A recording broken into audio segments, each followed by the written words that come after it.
In 1920, a young woman jumped from a bridge into a canal in Berlin.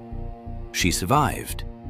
When she was pulled from the water, she had no documents, no clear past, and she refused to reveal her identity. Months later, she made an extraordinary claim.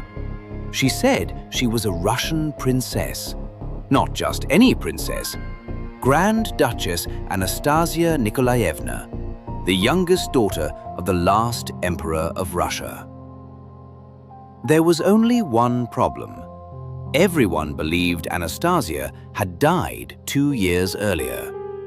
In 1918, in a house in the city of Yekaterinburg, Bolshevik guards woke a royal family in the middle of the night. They were told they were being moved. Instead, they were led into a small basement room.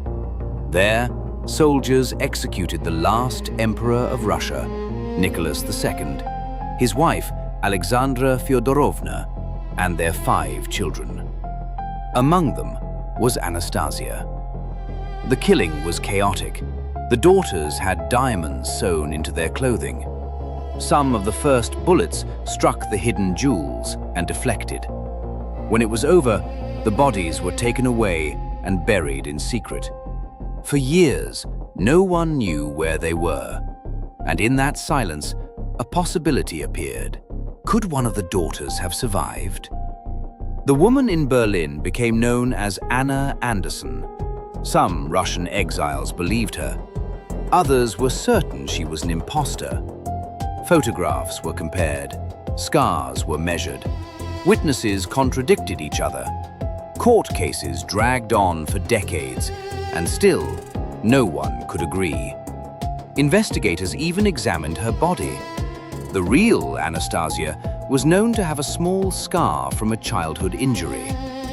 Doctors searched for similar marks on Anna Anderson. Some believed they had found them. Others said the evidence meant nothing. Even language became part of the mystery. Anastasia spoke Russian fluently. Anna Anderson barely spoke it at all. Supporters argued trauma had erased her memory. Skeptics said she had never known the language in the first place. Slowly, something strange happened. The evidence stopped changing, but the conclusions did. The same photographs convinced some people she was Anastasia, and convinced others she was not.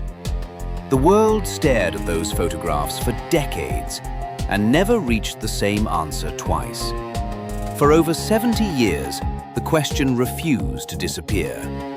Anna Anderson took her story to the grave in 1984. But 10 years later, science caught up. Using a preserved tissue sample from a past surgery, investigators finally extracted her DNA. In 1994, genetic tests compared that DNA with the remains of the Romanov family identified near Yekaterinburg. Those remains had been matched to the Romanovs using DNA from living relatives, including Prince Philip, a relative of the Empress Alexandra. The results were unambiguous. Anna Anderson was not Anastasia. Her DNA matched a different family entirely. She was Franziska Szankowska, a Polish factory worker who had disappeared years earlier. Years later, in 2009, the last missing remains of the Romanov children were finally identified. The mystery was closed. But here is the strange thing about myths. They do not survive because people are foolish. They survive because reality is sometimes unbearable.